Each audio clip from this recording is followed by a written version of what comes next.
Greetings, food lovers everywhere. I'm E-Train and welcome to E-Train Talks. I'm a literacy advocate, podcast host, Giving Tuesday Spark leader, and book lover.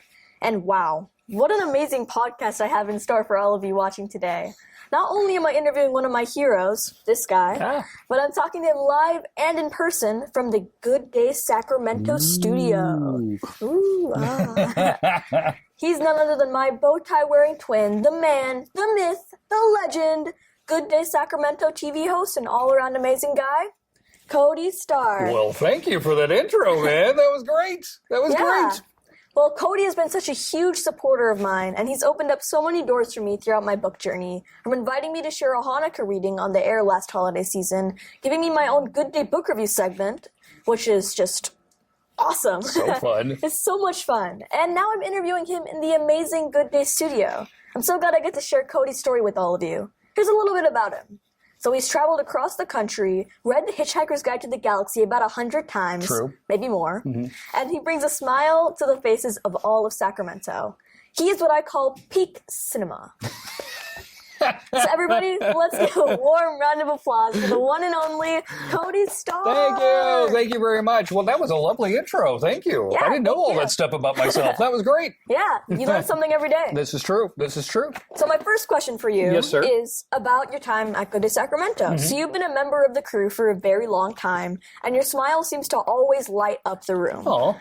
So I'm curious, when did you start working at Good Day Sacramento, and how were you approached with the opportunity? Okay.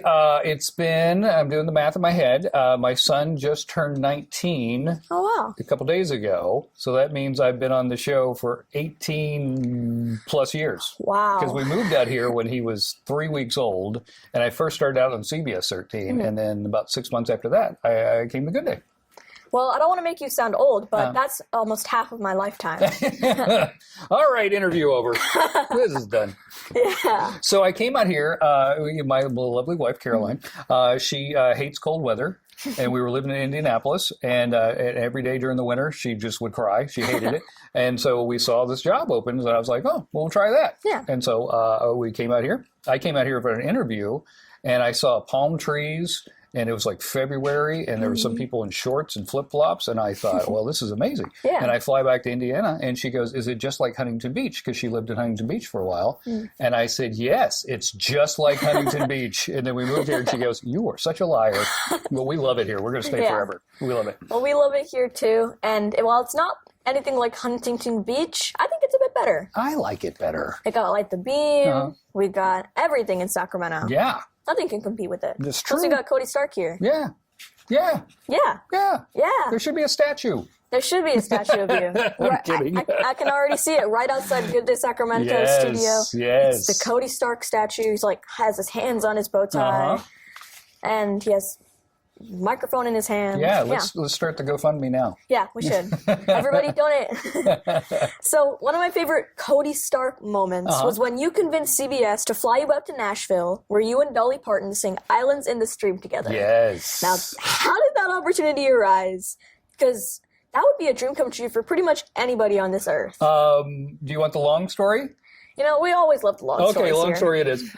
So I had this co-host named Taryn Winterbrill, and she's so much fun. And she broke her foot doing a live shot, which happens a lot on the show, unfortunately. But she had this apartment complex, and she was on the third story. Couldn't come down the stairs. This is before Postmates, so I would deliver her groceries to her and stuff. And the last couple weeks of her rehab, the doctor said, you can go home to New York and rest and everything. She's from New York. And so she comes back, and she's about to start working again. And I could tell she needed a little pick-me-up, you know what I'm saying? Yeah. And I said, so what were you doing when you were in New York? She goes, well, we get up so early. I've never watched the Late Late Show with Craig Ferguson. And she goes, I love it. She goes, he is so funny. And she goes, I'd like to meet him. And I was like, oh, we work for CBS. I could do this. I said, tell you what, let's play a game called Anchor Obsession. And if you get an email from this person, you get like so many points. You get a phone call, so many points. But the goal is to meet them, and then I'll be obsessed with somebody, and then we'll play this game. And she's great. She's like, great. Who are you obsessed with? And I was like, oh my goodness. And I was trying to think of the funniest person. I was Dolly Parton. Yeah. Dolly Parton. So we set it up on the weekend, and we say we're going to play this game, and the phone rings in the assignment desk. I swear this is a true story. Phone rings. Sign editor writes this guy's name down. Show's over. He comes up to me and goes, Dolly Parton's West Coast manager called. And I was like, whatever, I don't believe this. So I called the number, and the guy goes, I know you don't believe me. And I'm like, you're right, I don't believe you. But he goes, no, I'm Dolly Parton's West Coast manager. I live in Folsom. And he says, I think Dolly will love this. She's got a new album out and stuff. And so he says, I'll send you some stuff in the mail so you'll know I'm for real. So he sent me some stuff in the mail, and it was on. And Dolly Parton would call my phone just randomly and leave me messages. It was so funny. And I just wake up, oh, Dolly called. So I was racking up points. Mm-hmm. Craig Ferguson got a hold of the video of some silly stuff she was doing. And he played it on his show, so she got points. And it just kept getting bigger and bigger.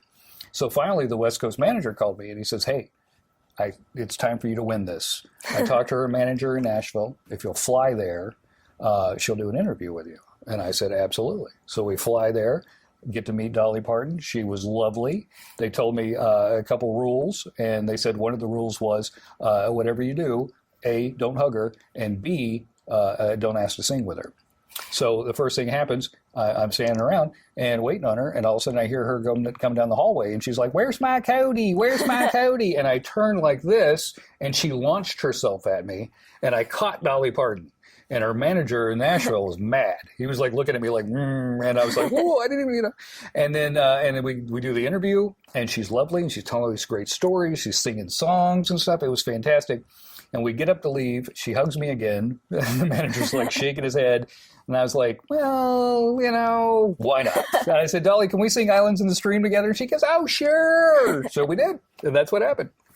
What a story. I know. She's fantastic. She's so fun. She's so fun.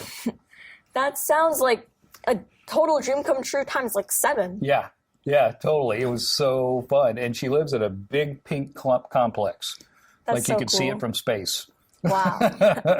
So how mad was her manager? He was a little upset. He was a little upset, but Dolly was great. She had a blast. I even took my holiday photo with her. I brought my ugly Christmas sweater that I had made, and I said, Dolly, can I take my Christmas picture with you? And she goes, oh, sure. And I pulled this thing out, and it had like jingle bells on it. I even had like a stuffed animal on it. It was just obnoxious. And she looked at it, and she goes, that's even too tacky for me. Wow. That's amazing. So I've always called you my bow tie wearing twin. And you've worn bow ties for many, many years. And I'm wondering, when did you start wearing them, and how did they become your kind of signature? Once again, a co-host of mine. It was Amy, my co-host Amy. One day I went to work out. And I got done working out, and I was like kind of woozy, and I was like, I don't think I can drive. And so I went next door to this gym, and there was like a dig store, and they had stuff. And then way in the back, there was a bunch of ties, and there were some bow ties, and they had cobwebs on them because nobody would touch them. And I found this one, and it had skull and crossbones on it. It was purple and black. It was really cool. And so I bought it, and I came home, and I showed it to my wife. I'm like, bow tie. And she goes, are you okay? And I'm like, I don't know. And so I wore the bow tie. And my co-host Amy said, hey, I think you should wear those all the time. She goes, I bet you can't wear one every day for a month. And I said, okay, let's do this. And so I wore one every day. And then it just became a thing. And I started wearing bow ties every day. Well, we all love your bow ties. Well, thank you. I mean, how do you have so many? Do you make them yourself? I do, actually. I mean, really? I buy some, and now a lot of people will send me them in the mail and stuff. It's really sweet. But I will take old men's neckties from like the 70s, and I'll flatten them out, and I'll cut them up and everything, and I'll make them into bow ties. Well, that's super cool. Yeah, it's fun. I'm going to start making my own bow ties. I think you should. Yeah. And I remember you sharing a story about how avid of a reader you were back in grade school. And I mean, you still are a really avid reader. And you won school contest after school contest, and you read just so many stories. So can you tell us a bit about your own reading journey from then to now? Okay. So I was in first grade in Alabama, McCall, Alabama. Had this great teacher, Ms. Smith. And she would keep up with how many books she would read. And I got really competitive with this other kid, and we started reading all the books in the library, and we read all the books in the library. And I think the number was 1,115 books by the end of the year. And the only reason I know Wow. that number is my mom sent me a clipping. The Birmingham News came and did a story about the kid that could read, I guess, in Alabama or whatever, but they did the whole story and stuff. So, and that kind of kicked it off. And the weird thing is, I used to have a really strong Southern accent, but because I was reading proper English at that age, I lost my accent. And my friends were like, "You talk funny." And I'm like, "What?" And they're like, "Are you from somewhere else?" And I'm like, "No, I grew up next to you. You know, do you remember?" So that's how I got started. And I love to read. I read all the time, all the time. So, as an avid reader, Mm-hmm. I like asking this question to authors, readers, all kinds of book lovers. So, do you prefer ebooks or like the actual things? Or I guess they're also actual books, but like the physical copies. I kind of go back and forth. You know, I do love, there's something about holding a Yeah, book and the there smell is. of it and everything. You know, I Yeah. love that. But I do have an e-reader that my wife got me for Christmas a couple years ago. And honestly, it's kind of fantastic. I like it because I can just throw it in my book bag, Yeah. you know. And then the library system has a great system where you can get your library books and wow. they'll e-book them to your Kindle. That's cool. Yeah, I love it. And plus, when you go on vacation, you can store like as many books as you want in the Kindle. Right, exactly. Now, that's- tell me about this going on vacation thing. This sounds great. I'd like to go on vacation. Yeah, maybe one day. Okay. Yeah, when you retire. Yeah. So my next question for you is actually about a story of your own that you're writing. And this guy can do it all, everybody. He's a TV host. He went to see Dolly Parton in Nashville, and now he's writing his own book. I mean, what can this guy not do? Well, finish the book. That's what I can do. Yeah, I can relate. I've been working on like 5 to 10 novels for about 10 years now. And I will start, and I know where they're going, and I know how they're going to end. It's just the sitting down part. I can never find time, you know. Yep. And then the worst part is I'll have an idea, and then I'll just see a bright, shiny object, and I'll start working on that Yeah. idea, and then that idea, and I just haven't had the chance to finish one yet. Yeah, well, I have exactly the same thing that goes on with me. And it's also nice to talk to somebody who kind of is the same way. Because I always talk to authors, and they're like, oh, you'll get there eventually. And I just keep on trying, and I mean, granted, I'm 12 years old, so I don't have the attention span that most 50-year-olds do. I would say yours is probably more than mine, quite honestly. Yeah. So it's nice to talk to somebody who's going through the same thing. It's hard. It is. Like, that's when every time somebody tells me they've written a book, I'm like, wow, that's I know. great. You know? They're and like, how exciting to yeah. walk by a bookstore and see your book right there for the Yeah, first time. that's I just think true. that would be the most amazing experience. Yeah, they're like, oh, I just wrote a book. And then I'm thinking, you wrote a book? And you published it? And you published it. Yeah, It's so that's like the cool. cherry on top. I know. One day. One day. One day I'll get them done. I promise. Well, I cannot wait to read those when they come out. Okay. Yeah. I will be the first reader. Trust me on that. Okay. Yeah. At least I have one. One out of hopefully many. Yeah. Well, you know, at least one. Yeah. Yeah, at least one. Even one is better than none. That's true. Yeah. This is very true. So, one of my favorite Good Day Sacramento segments of yours is Cody's Caravan.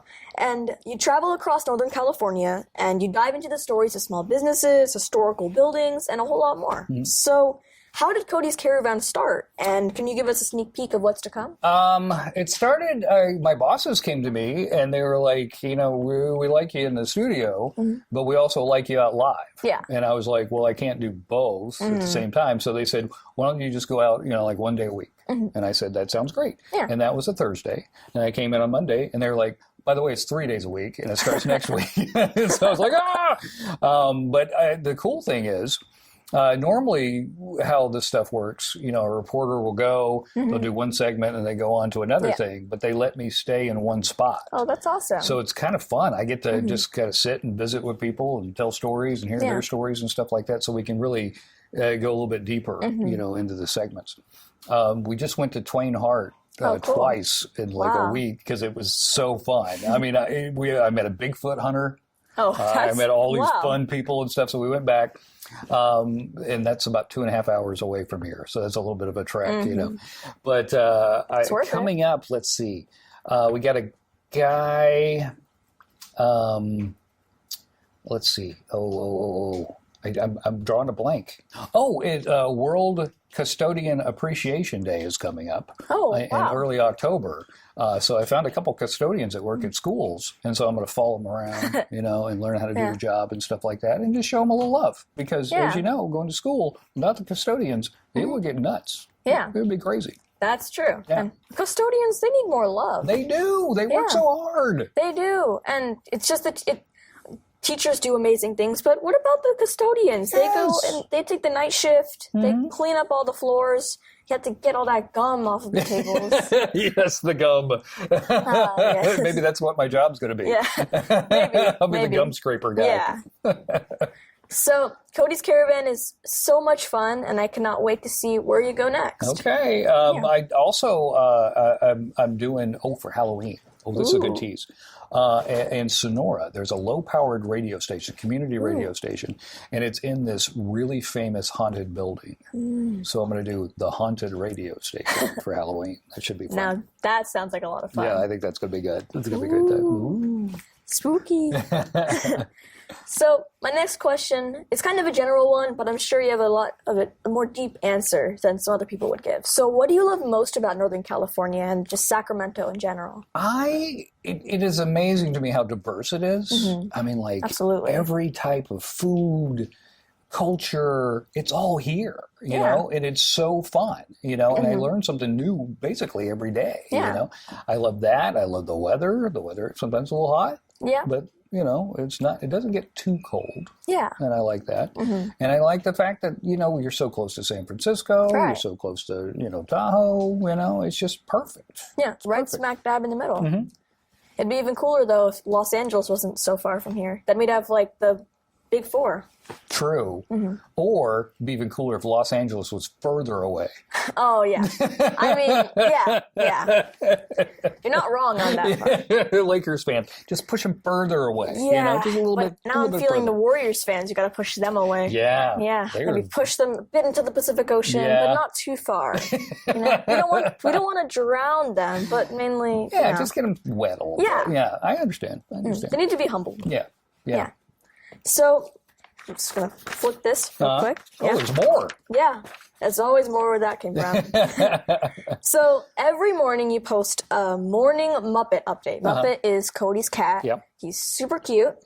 So, the Good Day lovers, and of course everybody on Twitter and Instagram, or I guess Twitter's X now. It's really confusing. It is confusing.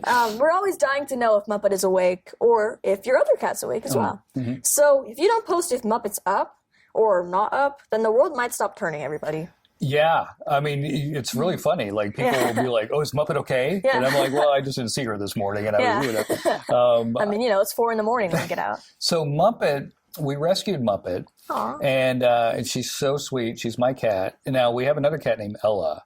And we rescued her as well. She's a Russian blue. Ella, Muppet is a Maine Coon. I have a Maine Coon too. Oh, do you really? Yeah. So, they're big. They're like dogs. Yeah.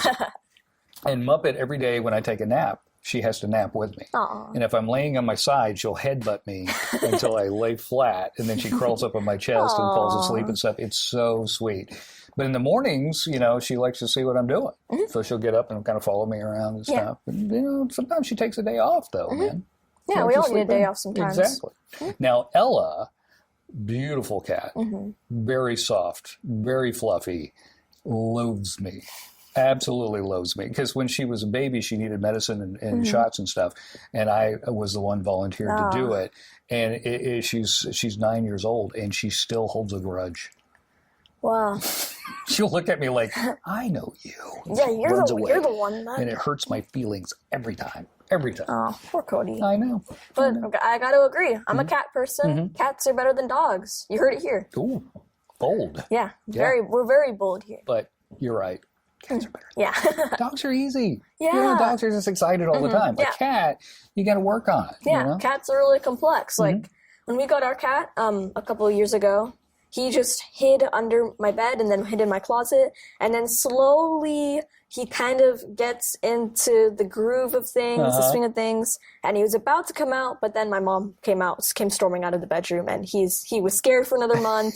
He just kind of keep on working on it. Cats are so complex. Yeah. Like, dogs are just like, feed me, I'll sleep. Yeah. And You gotta work that relationship. But cats are like humans. That's true. They're complicated. Yeah. Complicated. That's what I like about them. Good point. And also they're fluffy. Yeah, they're very fluffy. They are. So what is the weirdest or funniest segment you've ever hosted on television? It doesn't have to be just from Good Day. Oh my goodness. That's a good one. Yeah, I mean, this is Cody, so he's probably done quite a few. Okay, this is a good one. I totally forgot about this. But one time I got the Pop Rocks company, the people that make the Pop Rocks, to send me like thousands of bags of Pop Rocks. And I got a suit, like one of those painter's suits, you zip up at Home Depot or whatever. And I got this adhesive spray, and I covered the entire thing with Pop Rocks.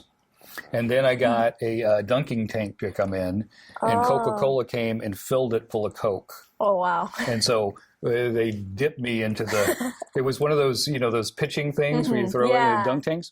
And so they hit the thing, and and it was really funny because people were like emailing. They were like, "Oh no, you're going to explode! No, don't do it!" And I'm like, "It's fine."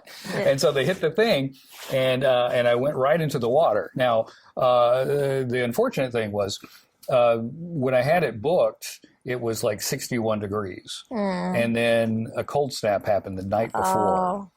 So we wake up and it's like 35 degrees, and now I'm about to get dipped into a big vat of cold Coke.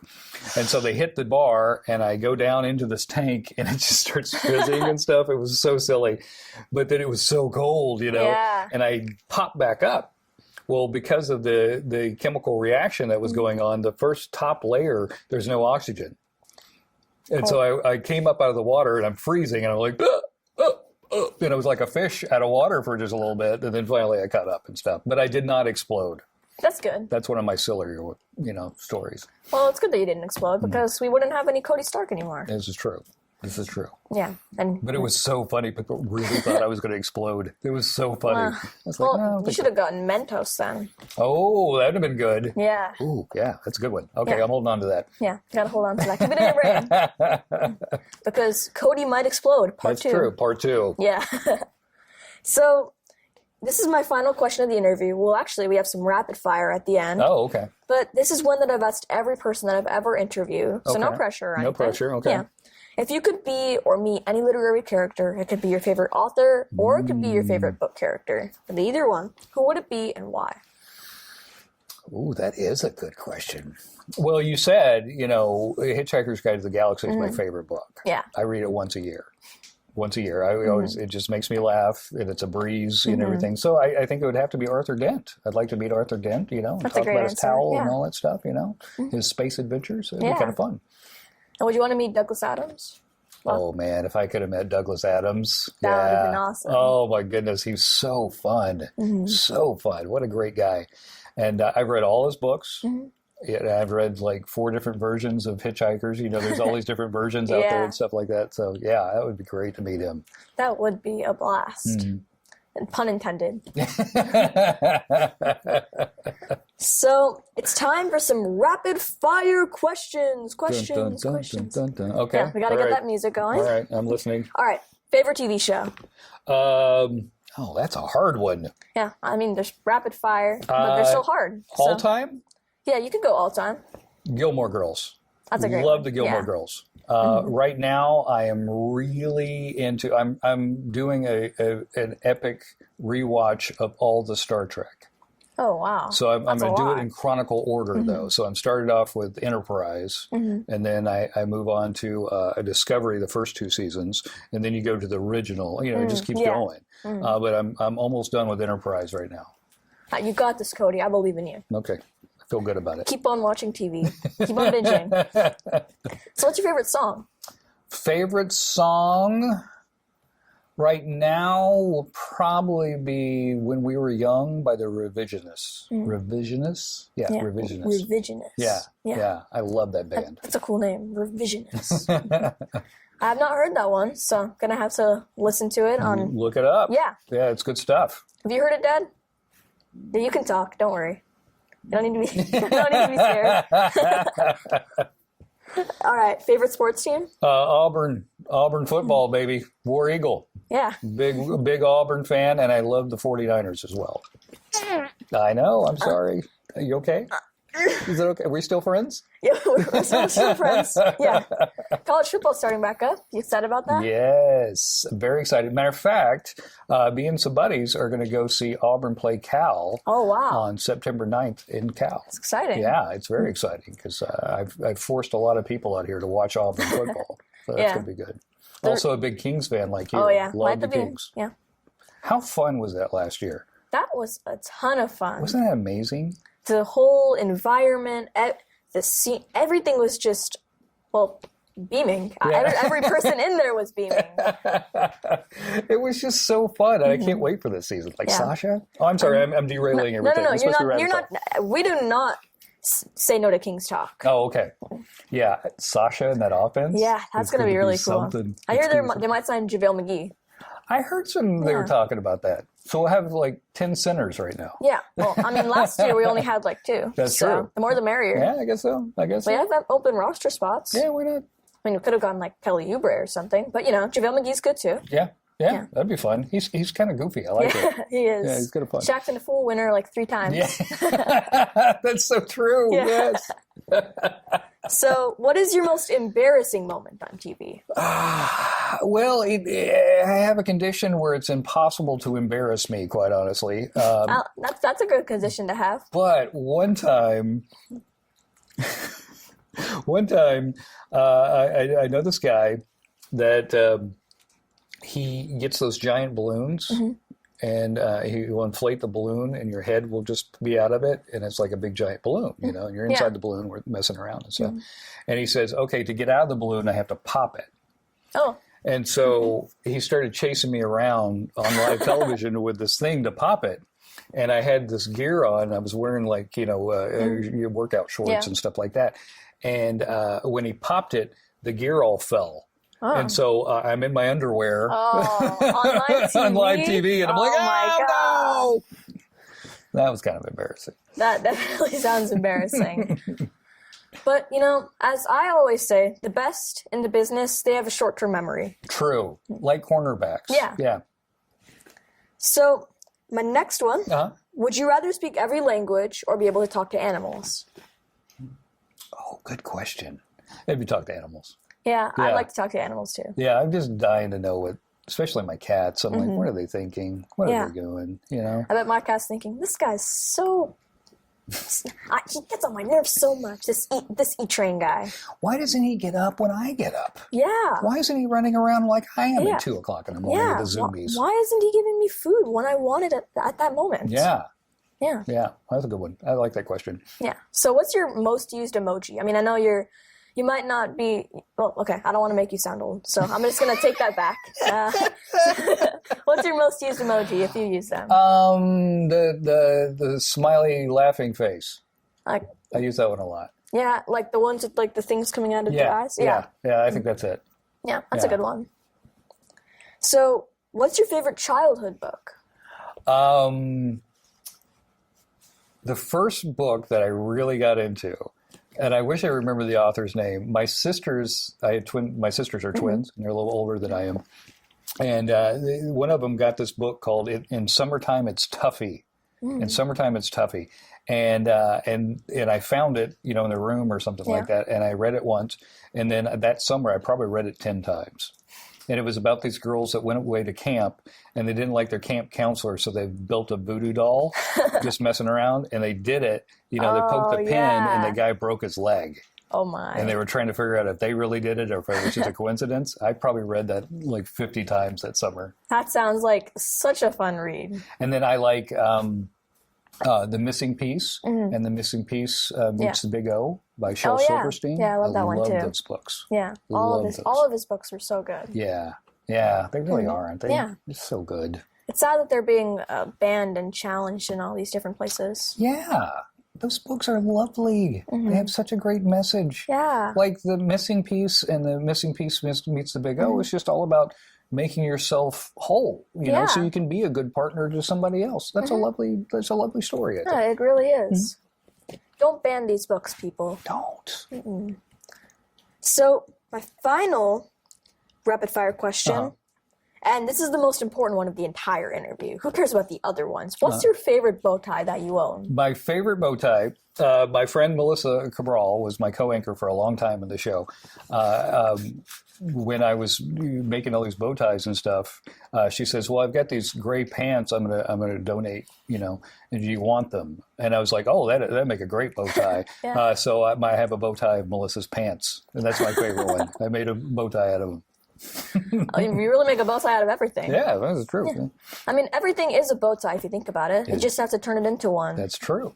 That's very true. Life lessons with Cody Stark. That's deep. That's deep stuff, man. Yeah.